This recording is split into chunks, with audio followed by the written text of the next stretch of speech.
si vous commencez à dire que le 25 ou le 31 vous le faites seul, vous imaginez pas l'angoisse que ça va créer auprès de l'auditoire. Ce qui se joue, c'est la question de la famille. AVS avec Philippe Robichon.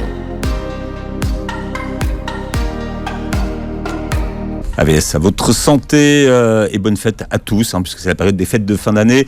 J'ai invité Lilia Romdan aujourd'hui. Bonjour et bienvenue. Merci, bonjour. Vous êtes psychologue dans la protection de l'enfance. C'est ça. Et le retour de Maximilien Bachelard, que vous avez été nombreuses et nombreux à demander. Bonjour Maximilien. Bonjour à tous. Docteur en psychologie et psychothérapeute. Vous avez écrit notamment l'approche intégrative en psychothérapie. Oui, et puis je suis sur le deuxième là. Voilà. C'est vrai ? Oui, exactement. Mais toujours sur la même thématique ? Non, sur la protection de l'enfance. Vous êtes très actif sur les réseaux sociaux, vous donnez de nombreuses conférences maintenant. Aujourd'hui, ouais. on peut vous retrouver d'ailleurs. On va parler de cette période-là, de fête de fin d'année, où les magasins sont illuminés, où il y a des sapins partout, où c'est la fête. Qu'est-ce qui se joue à ce moment-là de l'année ? Alors moi, il y a quelque chose qui me revient souvent, c'est la question de la famille, parce que je trouve que c'est difficilement dissociable de la question des fêtes de fin d'année. D'ailleurs, si vous commencez à dire que le 25 ou le 31 vous le faites seul, vous imaginez pas l'angoisse que ça va créer auprès de l'auditoire. Donc je pense que ce qui se joue, c'est la question de la famille d'une certaine manière, puisque moi je pense tout de suite au 24-25, je pense aux enfants, aux cadeaux, à la féerie. Et la question qui m'est venue quand on a parlé un peu de l'émission, c'est comment réussir à maintenir une féerie chez des enfants alors que par définition les adultes sont beaucoup plus clairvoyants. Et sont peut-être sortis d'une forme de féerie. Donc moi, c'est des questions qui C'est-à-dire que les adultes ne croient plus au Père Noël, au monde magique. On doit faire semblant, quoi. On doit faire semblant, et puis on doit acheter des cadeaux, et puis même si le pouvoir d'achat baisse pas forcément, on est tous persuadés qu'on a de moins en moins de sous, c'est de plus en plus compliqué. Mais il faut quand même maintenir, et moi ça m'intrigue toujours, comment on arrive à maintenir à l'intérieur, quand on a fermé la porte, la féerie avec les enfants, sachant qu'en même temps, derrière, on a les chaînes de télévision qui nous disent que tout est horrible et tout est de pire en pire, quoi. Voilà. Il y a clairement deux salles, deux ambiances. Enfin, moi je dirais même trois. Il y a ceux qui aiment cette période de fête, qui participent à cet, on va dire, esprit de Noël. Il y a ceux que ça déprime. Et puis il y a ceux qui sont indifférents, dont on ne parle jamais. Ceux qui sont indifférents à la période qui passe, pour qui c'est un jour comme les autres finalement. Bon, c'est peut-être une forme de résistance d'une certaine manière, quoi. Non ? Comment on pourrait voir ça autrement ? Peut-être une forme de protection. Je ne sais pas si on peut être vraiment indifférent à la période de Noël. Tout rappelle Noël quand on sort. Les décorations, l'ambiance, les discussions, la rythmicité change. Donc c'est plus, je pense, une façon de ne pas exprimer quelque chose, plutôt que de l'indifférence. Ouais. Et puis il y a cette question d'obligation du bonheur aussi, quand même.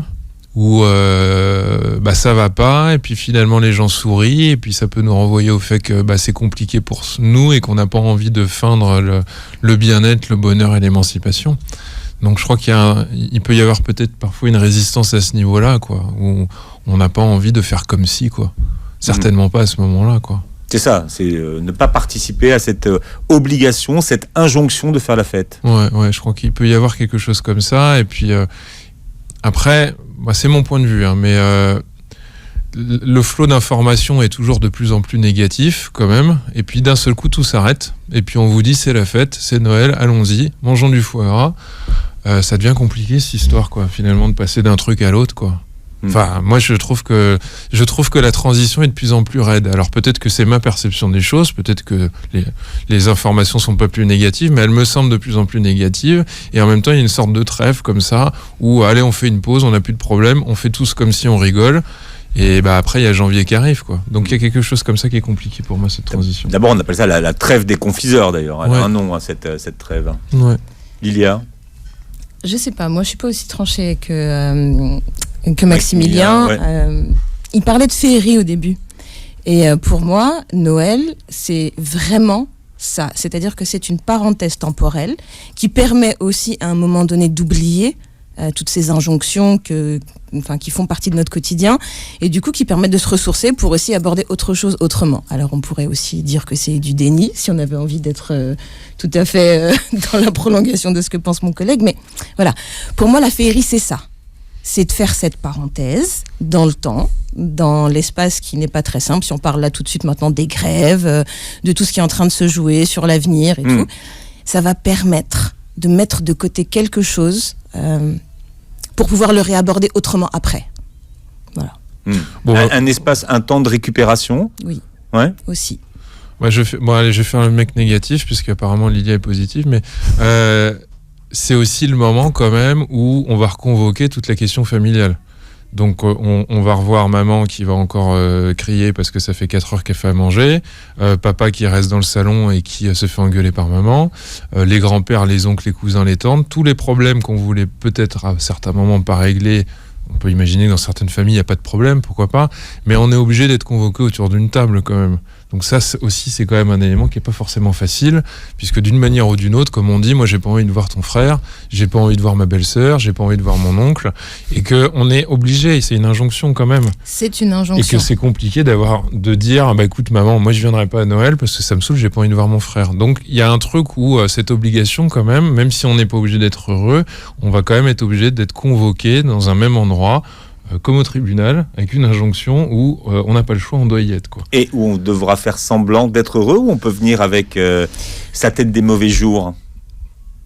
Est-ce qu'on peut venir avec la tête des mauvais jours quand à table il y a de la dinde, quand il y a des boules partout, des cadeaux qui nous attendent? C'est ça la parenthèse dont je parlais tout à l'heure. Oui. Donc oui, il va y avoir une injonction, mais ça va être une injonction paradoxale. Oui. Alors qu'est-ce que c'est qu'une injonction paradoxale, Lilia? Alors, l'injonction, c'est qu'effectivement, je pense que les fêtes de fin d'année, on appelle ça aussi les fêtes de famille, elles convoquent la famille avec toute sa problématique. Mais on va pas aborder la problématique familiale à ce temps-là. On va faire surtout attention de ne pas l'aborder. Vous voyez ? Donc, on n'a pas envie d'y aller, mais on va y aller avec le sourire. Voilà. Pour moi, l'injonction paradoxale, elle est là. C'est ça qui se passe comme tous les ans. Et oui, parce qu'on va le ritualiser en plus. Voilà, oui. c'est comme tous les ans, c'est comme la période des vacances, par exemple, où on reproduit des choses qu'on n'a peut-être plus envie de faire ou qui nous font plus plaisir, avec la joie et bonne humeur. C'est ça. Oui, et puis qui a envie d'être le responsable, celui qui appuie sur le détonateur, quoi. Donc la règle implicite quand même, c'est on va pas aborder les sujets qui fâchent, quoi. Embête pas ta sœur avec ça fait 6 mois qu'elle m'a pas appelé. Bon, on prend un peu sur toi, quoi. Les enfants sont contents, il y a le sapin, on va tous chanter. Donc il y a un truc comme ça où ça devient compliqué d'être le mauvais objet et de ramener sur la table certaines problématiques. Donc on a un contentieux, mais la règle c'est qu'on n'en parle pas. Et ça c'est compliqué quand même aussi. Je suis très négatif aujourd'hui, mais je pense que c'est une problématique qui, je pense qu'on peut tous plus ou moins s'imaginer que ça nous est arrivé quand même. De se retrouver à table et de se dire justement par définition c'est pas le moment où on va pouvoir en parler, parce qu'il y a aussi beaucoup de familles qui se retrouvent qu'à Noël en fait, hein. On l'entend souvent. Ou pour les fêtes, on parle de Noël parce que c'est Noël, ou pour les fêtes quelles qu'elles soient d'ailleurs. Oui, et les vacances on les fait pas tous en famille, assez souvent on fait ça avec sa petite cellule familiale, mais là vous devez voir toute une famille qui est convoquée par les parents ou les grands-parents, parce que c'est comme ça qu'on va le faire, et donc là ça devient compliqué cette histoire. Vous voyez, parce qu'à ce moment-là, on n'a pas le choix quand même. Il y a une forme de j'ai pas le choix.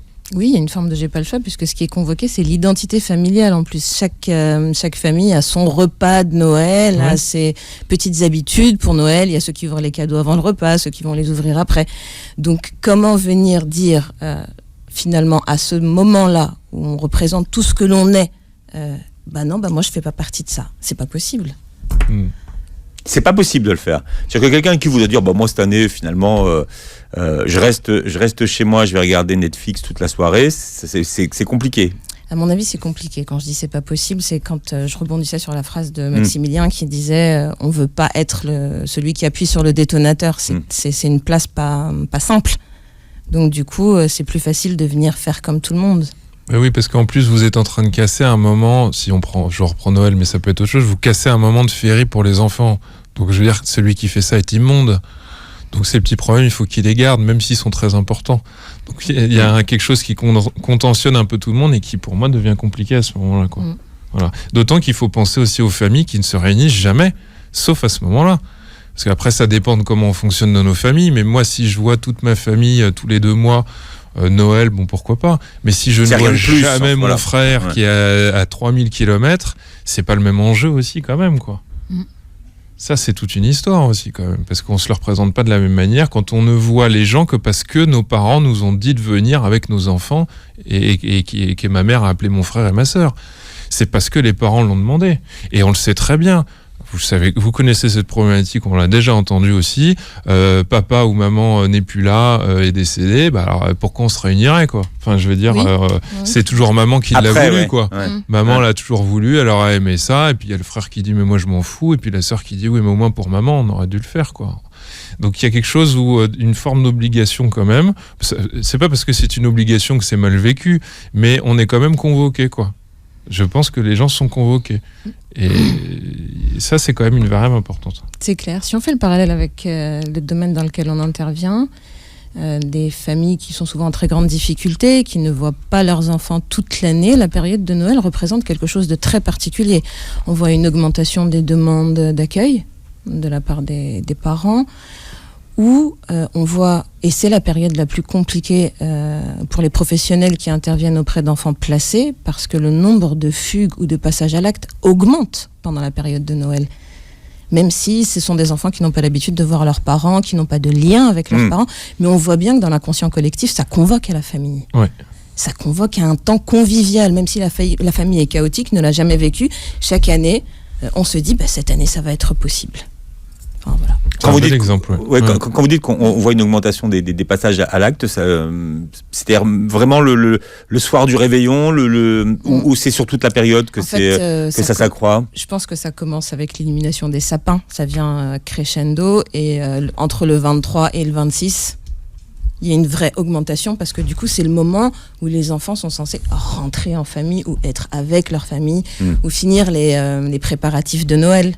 Donc là, on voit beaucoup de fugues, beaucoup d'enfants aller dans leur famille sans autorisation, enfin voilà, tout ça. Ou bien des situations de violence sur les structures, et où c'était des enfants qui commençaient à s'adapter. Et là, on voit des choses, une violence éclatée, des comportements qui ne sont pas habituels.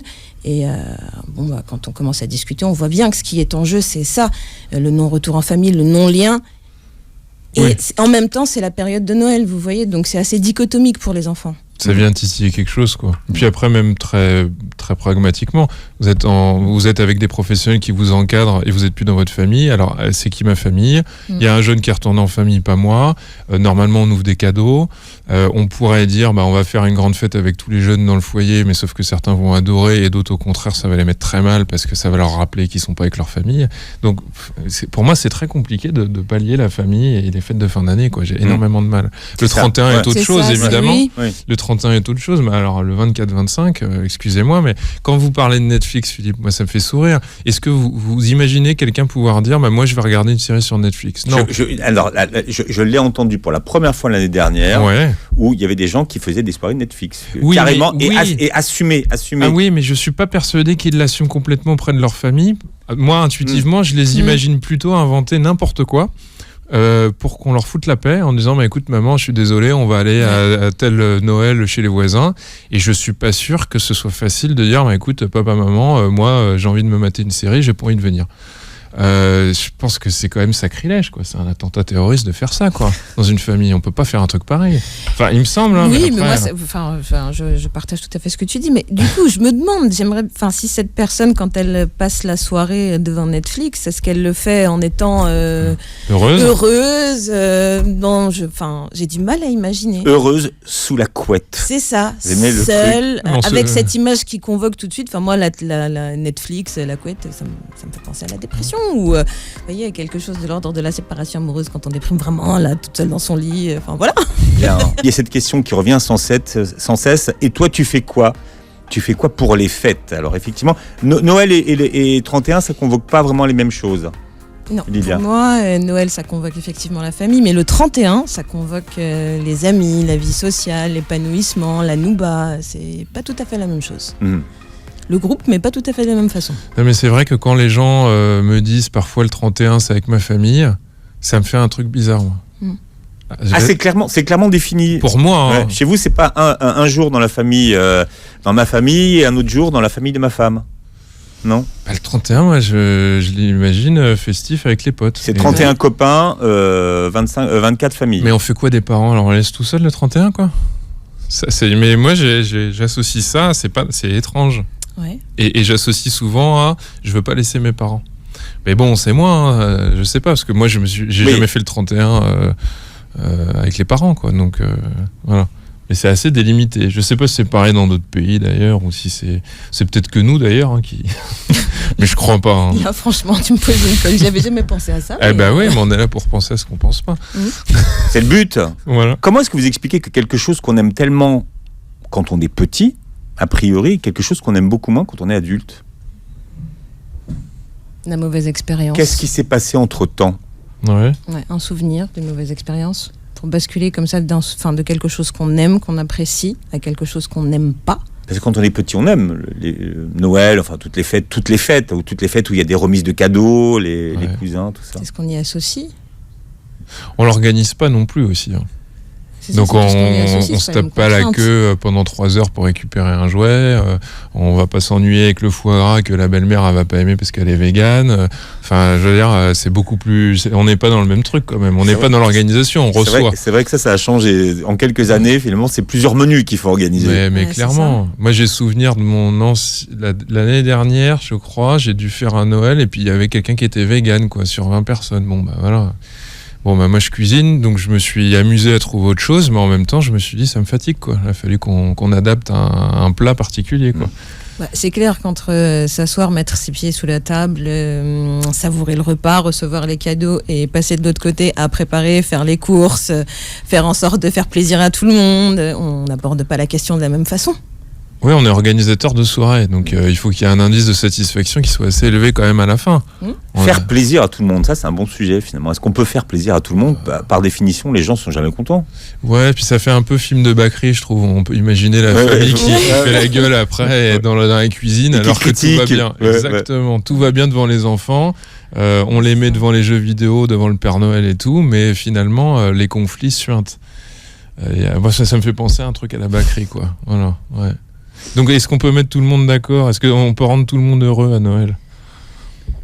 Compliqué ça. On mange bien, finalement, on se retrouve tous, on est ensemble. On protège aussi. C'est chaleureux. On protège aussi parce que souvent quand même l'idée c'est de faire plaisir à maman, parce que c'est maman qui a organisé la bouffe pendant que papa il s'occupait de montrer sa nouvelle voiture à son gendre, et donc il faut quand même faire un bon sourire pour maman qui s'est quand même bien embêtée à faire en sorte que les enfants qui s'entendent plus depuis 10 ans se retrouvent, et puis pour elle, parce qu'à la fin un effort, il faut quand même qu'on ait un grand sourire. Bah, c'est le minimum, c'est le deal. C'est comme ça qu'on paye ses efforts. On est heureux, on est satisfait. Oui, mais c'est complètement dingue alors. On est en train d'alimenter des trucs qui sont complètement faux. Et puis tout le monde le sait. C'est une belle illusion avec des lumières, des cadeaux. Et donc ça s'appelle une pièce de théâtre alors. Chacun a son rôle, quoi. Commedia dell'arte. Voilà, la mère fait en sorte de ne pas regarder ce qui ne va pas. Les enfants font en sorte de lui sourire de manière un peu trop prononcée pour la rassurer. Et puis ça lui convient. On est d'accord? On est d'accord. Noël est prévisible. Souvent, quand on fait le Noël qu'on a l'habitude de faire, on imagine ce qui va se passer. Mais c'est ça qu'on aime, finalement. Ce qu'on aime, c'est retrouver cette chose qu'on a l'habitude de faire. Ouais. Ou pas. Ouais, il y a peut-être de ça. Ouais. L'habitude. Oui, l'habitude de manger une fois par an ce plat qu'on a toujours mangé, qu'on connaît, dont on connaît le goût, qui est rassurant, et que seule maman sait faire. Souvenir d'enfance. Ouais, et puis si j'étais psy, je vous dirais que c'est la prévisibilité entre l'enfant et la mère. Ce qui va rassurer et permettre le développement de l'enfant, il y a un élément important, c'est la prévisibilité de sa maman quand il est nourrisson. Il sait ce qui va se passer.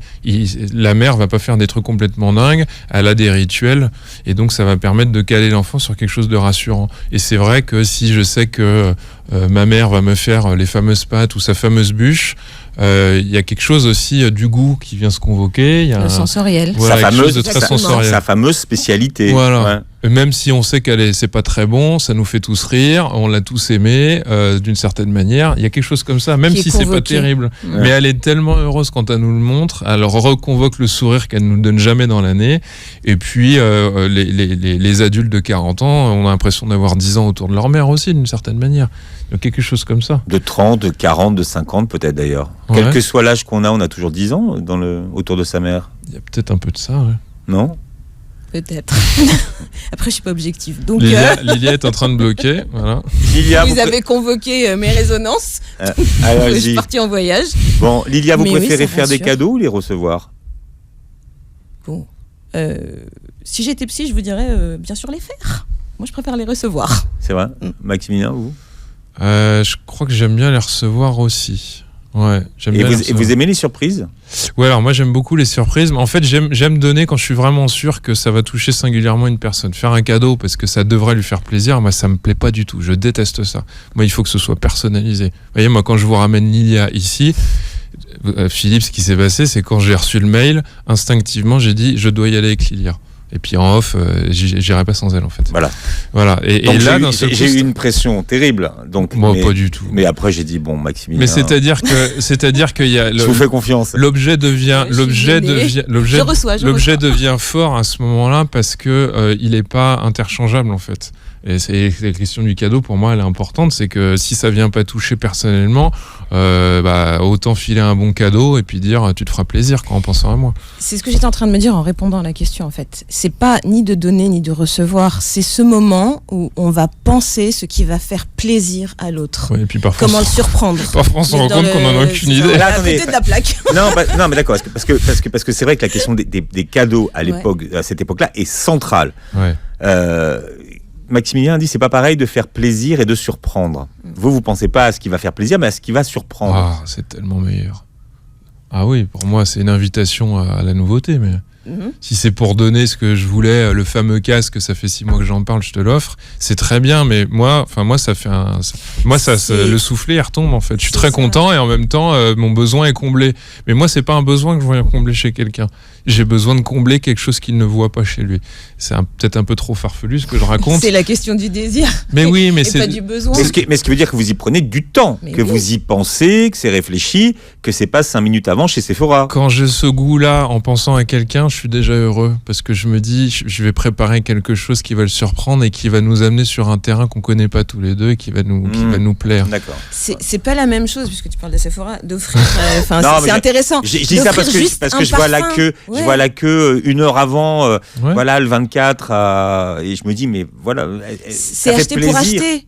C'est acheter pour acheter parce qu'on sait que la personne, elle aime tel parfum, je vais lui acheter tel parfum. C'est pas la même chose que de se dire, quand on a eu une discussion, elle m'a dit que jadis, elle portait tel parfum et que ça fait des mois ou des années, je l'ai pas vu le porter, du coup, je vais aller le chercher et du coup, je vais faire l'effort et ça va convoquer un souvenir en même temps et surtout le fait que la personne en face soit importante pour moi. Si j'ai fait cet effort-là, c'est parce que l'autre compte. Et c'est pas juste le moyen. Allez, super, hein. Nickel. Non, mais ça c'est bien emballé le discours. C'est cadeau. Mais c'est vrai que le cadeau c'est super important parce qu'il y a ceux qui ont l'impression qu'on leur fait jamais le cadeau dont ils ont envie ou qu'ils aimeraient ou non. Aussi. La question elle est circulaire parce que est-ce que je suis en capacité déjà de savoir ce qui est bon pour moi? Et la plupart de ces gens-là savent peut-être pas forcément ce qui est bon pour eux, ou alors ils pointent quelque chose et puis une fois qu'ils l'ont, ça fait plouf aussi. Et puis est-ce qu'ils sont suffisamment lisibles de l'extérieur pour qu'on puisse leur proposer quelque chose? Tout ça, c'est une question de relation en fait. Ouais. C'est une question de relation de personne à personne. C'est plus profond que trouver le bon ou le mauvais cadeau. C'est pas juste trouver le bon cadeau, c'est déjà quel type de relation. Est-ce qu'on a accès à, comme disait Maximilien, est-ce que l'autre nous donne accès à sa sensibilité, à ce qu'il est réellement, et puis est-ce qu'il est potentiellement, est-ce qu'on peut le satisfaire? Quand vous dites on donne un cadeau et puis derrière est-ce qu'on peut vraiment faire plaisir? Mais est-ce que l'autre est en capacité de recevoir? Est-ce que c'est une capacité de, vous voyez? Oui, vous voyez des gens qui sont toujours gênés quand on leur fait un cadeau.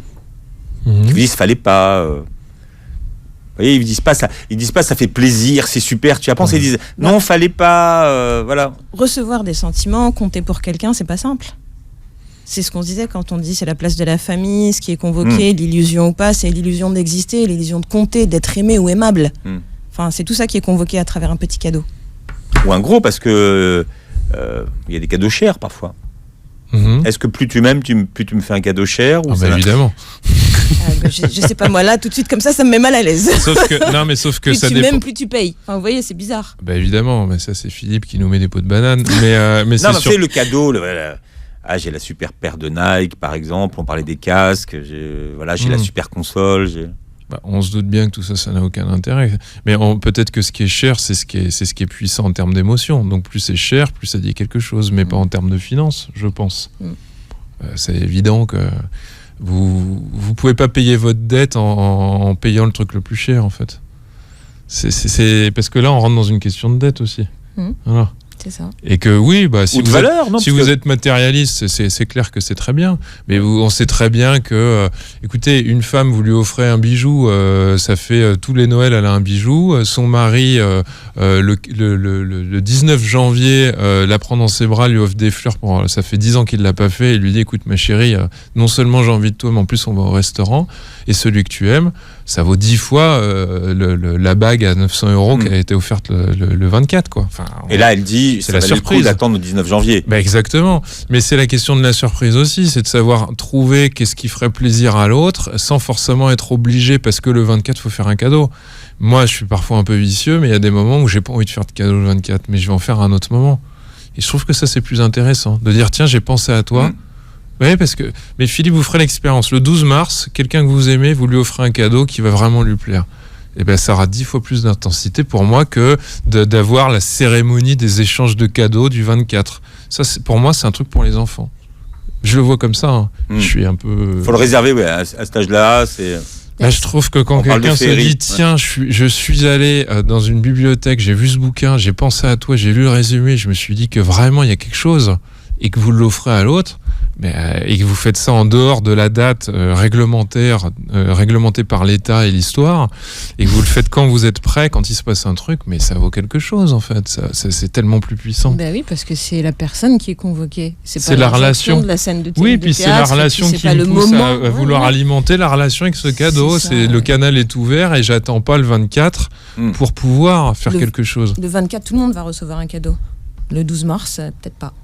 Et donc, du coup, je suis plus tout le monde. Je sors du lot. Je suis... J'ai marqué le coup. Et donc, forcément, par définition, vous me faites un cadeau, parce que de toute façon, c'est le 24, et puis vous n'alliez pas vous pointer sans cadeau non plus. Ce sera un peu con. Les codes. Donc, on le fait. Donc, d'un seul coup, le cadeau est déjà beau. Ça se fait pas, non? Oui, puis il est déjà beaucoup moins intense, par définition, malheureusement, en fait, puisqu'il fallait le faire. Dis-moi que tu m'aimes. Bah, je t'aime. Bah, tu vois, il faut que je te le demande. Et mais combien tu m'aimes? Ah oui, mais ça... Un bijou. 900 € minimum.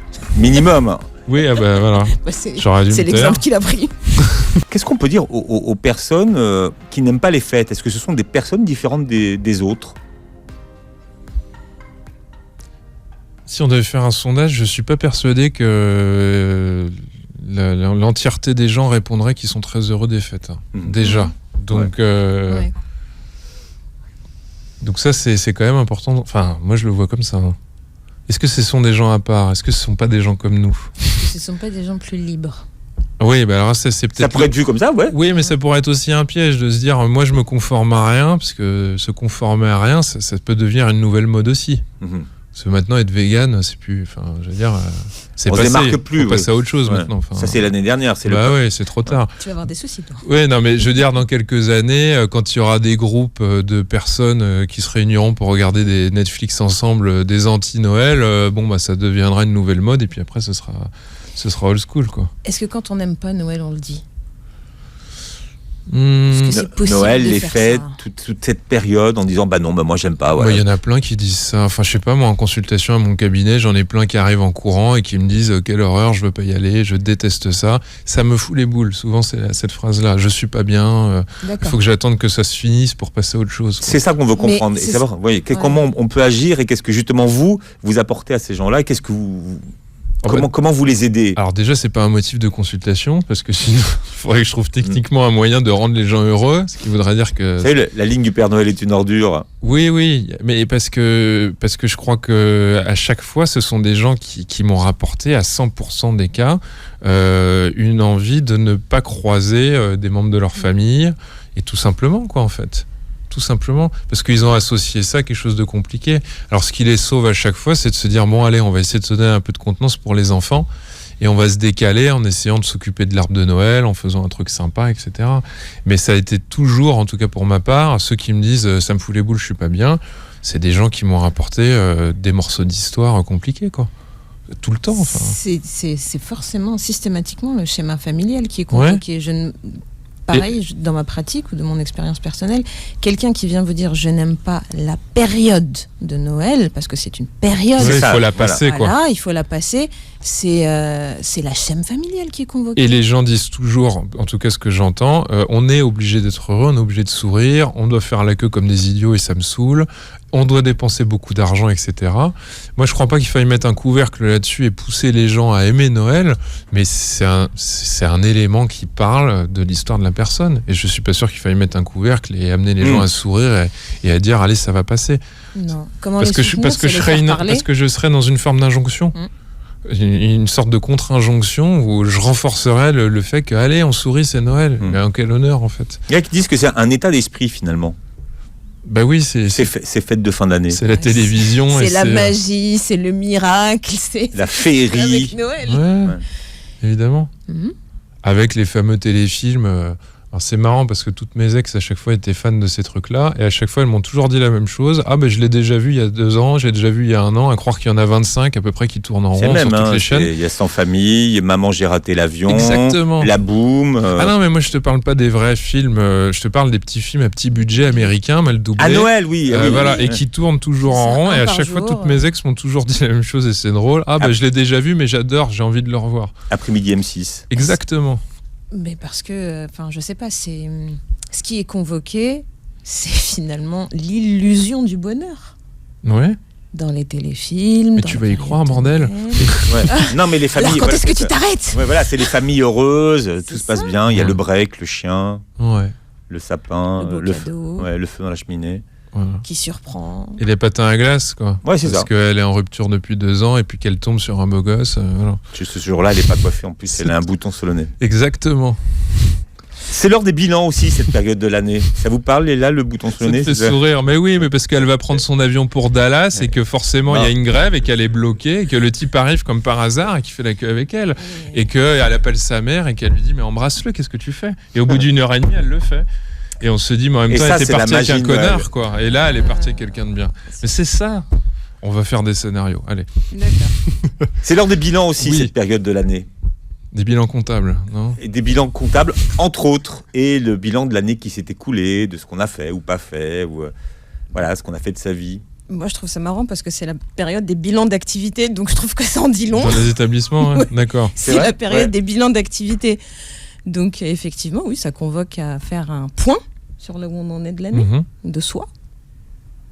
Ce qui a avancé ou pas. Et c'est peut-être ça qui convoque la dépression plutôt. Ah, peut-être, ouais. De se dire, finalement, je m'étais fixé des objectifs parce le 1er janvier, tout le monde se dit... on arrête de fumer. C'est quoi tes bonnes résolutions cette année ? Alors, je vais maigrir, je vais arrêter de fumer, je vais avoir plein de fric. Et puis le 31, le 24, on se dit, ah merde, j'ai rien fait. Elle est où ma to-do list ? Mince ! Exactement. Avec le fameux mois de janvier, je crois que c'est en Angleterre où on boit pas là pour compenser dry, tout ça. Dry January. Ouais, ça n'a pas été acté en France, bizarrement. Ça commence de plus en plus, mais bon, vous savez comment c'est en France. Dans 10 ans, ce sera à la mode et on sera à autre chose en Angleterre, quoi. Mais nous, on a autre chose. Enfin, faut pas. On a quoi ? Nous, on a nos bourses à tabac. On a le Ramadan, c'est ça que tu veux dire ? Aussi ? Non, j'avais oublié. Pour recommencer quelque chose. Alors, mais c'est vrai que la période, la période de fête peut s'apparenter à cette période du mois de Ramadan, où aussi c'est un mois où les gens, font le bilan. Le point sur eux-mêmes. Retrouvent leur famille. Et à l'Aïd, il y a les cadeaux. Alors, l'Aïd, c'est la famille quand même, et les cadeaux. Ouais. Fin du Ramadan. Oh, le Ramadan aussi, c'est beaucoup la famille quand même. On va remanger chez ses parents. Oui, et on convoque les amis aussi, le voisin, et on ouvre la table, pas uniquement à la famille. C'est pas que la famille, le Ramadan. C'est une ouverture sur tout le monde, les voisins, les amis. On essaye de penser à l'autre. Enfin, moi, j'ai toujours entendu ça comme ça.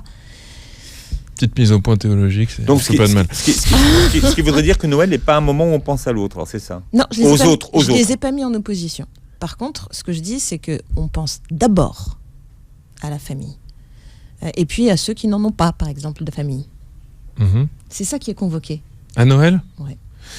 Alors moi, je sais pas ce que je sens. Alors normalement, l'idéologie catholique amène à ce qu'il y ait une assiette au bout de la table. Je trouve que ça, moi, je l'entends moins ça. La part du pauvre, on dirait d'ailleurs. Oui, sauf que moi, je l'entends beaucoup plus au moment du Ramadan où je suis à chaque fois invité par les gens qui me disent viens manger. Ce que j'ai beaucoup moins à Noël où forcément le pote est parti avec sa famille et que on se retrouve en famille. Avec le Ramadan, il y a quand même une ouverture qui est plus clairement affichée à l'autre. C'est ça. À l'inconnu. C'est la famille dans un entre-soi fermé C'est le cercle proche, comme tu disais tout à l'heure, les parents, les enfants, les petits-enfants. Le ramadan, on se retourne dans l'autre sens. Ouais. Du coup, c'est quand je dis la dimension de l'autre, c'est sur l'extériorité, globalement. Ouais. Alors que Noël, ça convoque à l'intériorité. Ah, très bon résumé. On replie sur nous. On est en train de faire une jonction entre catholicisme et...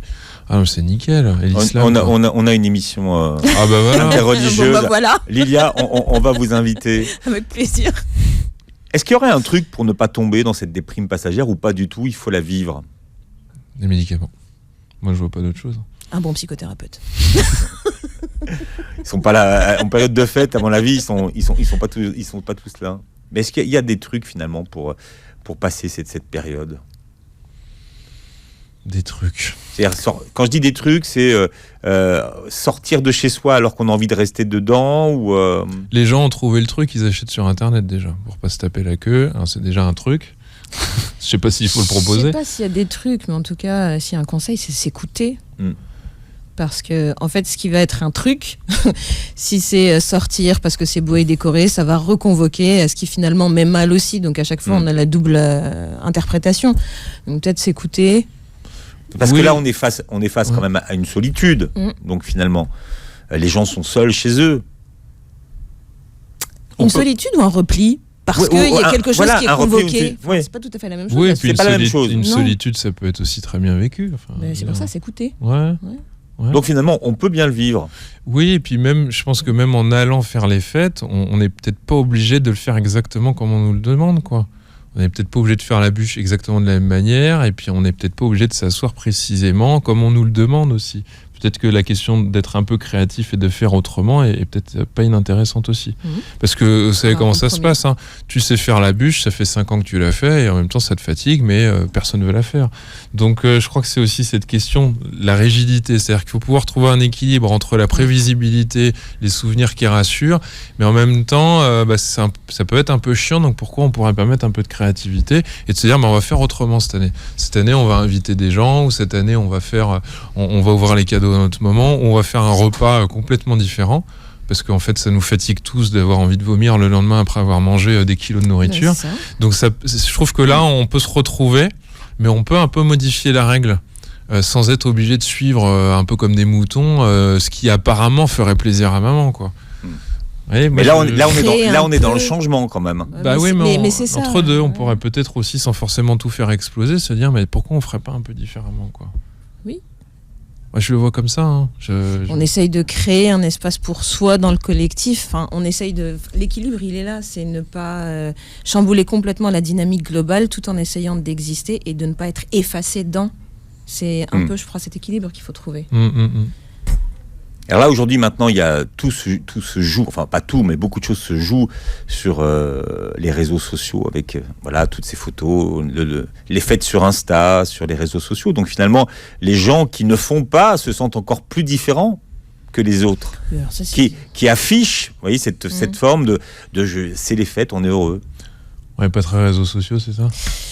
Non, en tout cas, moi, je suis toujours épatée sur les réseaux sociaux. Tout est fantastique. Enfin, quand on ouvre Insta ou Snap ou je sais pas, tous les réseaux sociaux, là, on se dit juste le filtre, la nana, elle est juste merveilleuse. On se dit putain, moi, je peux arriver là. On regarde un repas, on se dit ah là là, c'est super bon ce qu'ils mangent. Moi, je sais pas cuisiner. Enfin, tout est extraordinairement réussi sur les réseaux sociaux. Donc, c'est la comment on peut réaliser, comment on peut rivaliser et réaliser du coup un rêve.